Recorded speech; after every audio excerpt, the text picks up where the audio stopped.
The Feed with Amber Mack and Michael B.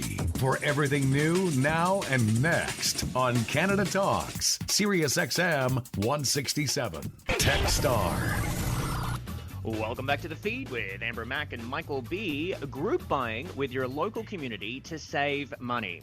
Now that's music to everyone's ears given just how expensive things are these days. Well, Dan Flatt is the co-founder and chief neighbor of Naborino, and he is joining us now to share how you can not only build a strong community, but one who helps you save in the process.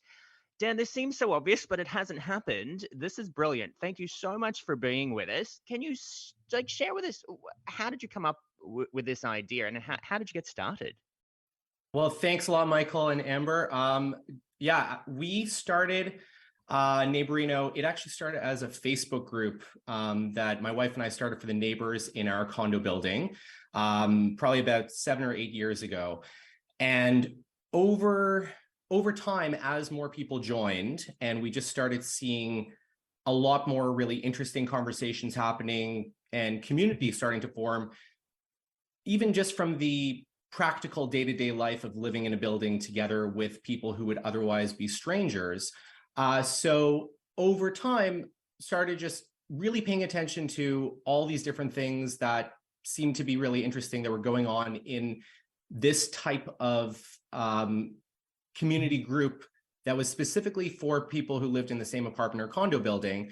And then COVID hit, and all of a sudden we were all stuck in our units. We could hear our neighbors on the other side of the wall or ceiling. And this group took on a new dimension to how it was helping us to connect at a time when people were socially distanced from each other. So also during that time, we started to have to order a lot more e-commerce deliveries to our building. A lot of the stores were shut down. And one time I needed to order something from IKEA. The minimum delivery charge was $70. I went into the group and found one other person who wanted to split that order with me.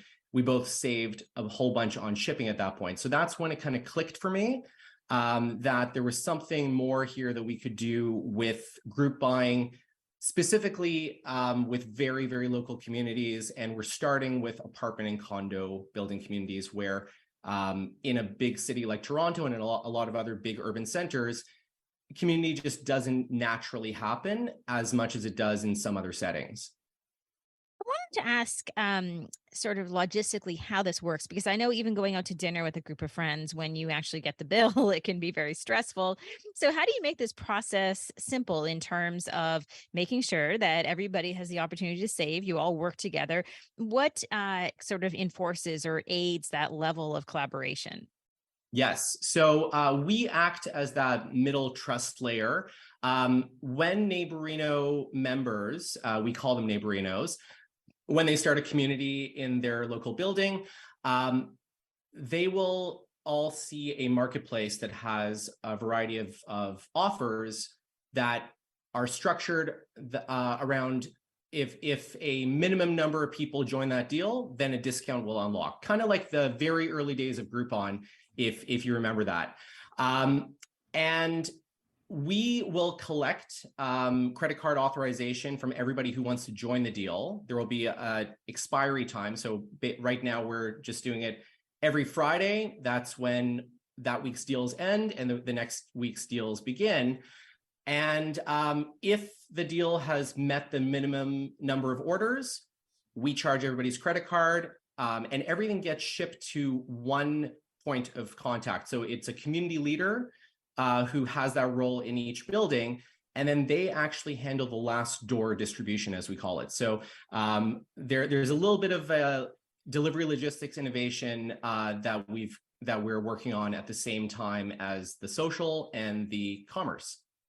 So, how are you connecting local businesses? Because I imagine they, more than anybody else, need the support just because of how difficult it is to run a small business in normal circumstances. But during COVID, obviously, they were hit quite badly, and now coming out of that. So how do you help those local businesses connect within themselves, and then also ensure that they only have limited amount of resources? So leveraging a platform like this. Right. So we're trying to make it as easy as possible. And I think, Michael, you hit the nail right on the head there that especially in the early days of COVID, a lot of local businesses, local storefronts that relied on a lot of just walk-in traffic from the people who, where 80% of the customers might have lived within a few blocks of that building, of their storefront, all of a sudden that traffic was evaporated. Everybody had to move online. So we're really trying to emphasize as much as possible, bringing very local deals from local businesses to each of the communities. Those are going to be the ones that are highlighted for each community. And for a lot of the businesses that have been forced to move online, we're seeing a lot of uptake from businesses who see us as sort of a middle path between direct to consumer. They might have a Shopify store where they're selling to one customer at a time, and wholesale where they might be selling in much larger volume, but giving up a lot of their margin and a lot of the connection to the customers.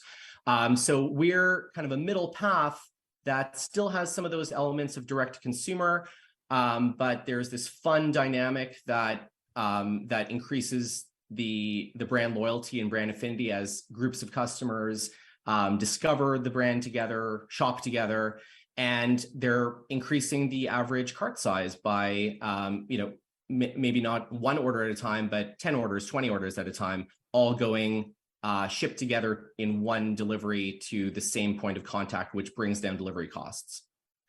I always love listening to stories about what happens when you build communities like this. Is there one story that stands out in terms of how you've helped someone and the impact that you've had? There's a lot of little stories, and one of my favorites is that in the original Facebook group where our neighbors started coming together, we've just started to build up a lot of trust as a whole community, but also just individually between different pairs of neighbors. So I've had neighbors ask if they could give me a key to go and feed their cat or water their plants while they're out of town. And See, I'll answer that for everyone. Absolutely not if I don't know you, but go ahead. I think we've lost a lot of that trust in big urban settings where I don't want to be responsible for killing the cat or the plant. Go ahead. It's true. I was nervous about that as well, but luckily, the cat is okay. The plants survive. And and I think the more that people actually ask for favors from each other, that actually makes the community stronger. There's a lot of people, some of them may be retired or underemployed, people who have to stay at home, and they're craving community. They have they have energy that they want to put into the community. Sometimes they would be dismissed as nosy neighbors, but we actually see that very differently, that energy can really be pointed towards building up the community. Awesome. Well, listen, for people who are listening right now, if you want to check out the company, again, it's called Naborino. Dan, thank you so much for joining us today on the feed. Thank you very much. Still ahead, how one company is helping to put an end to scanxiety.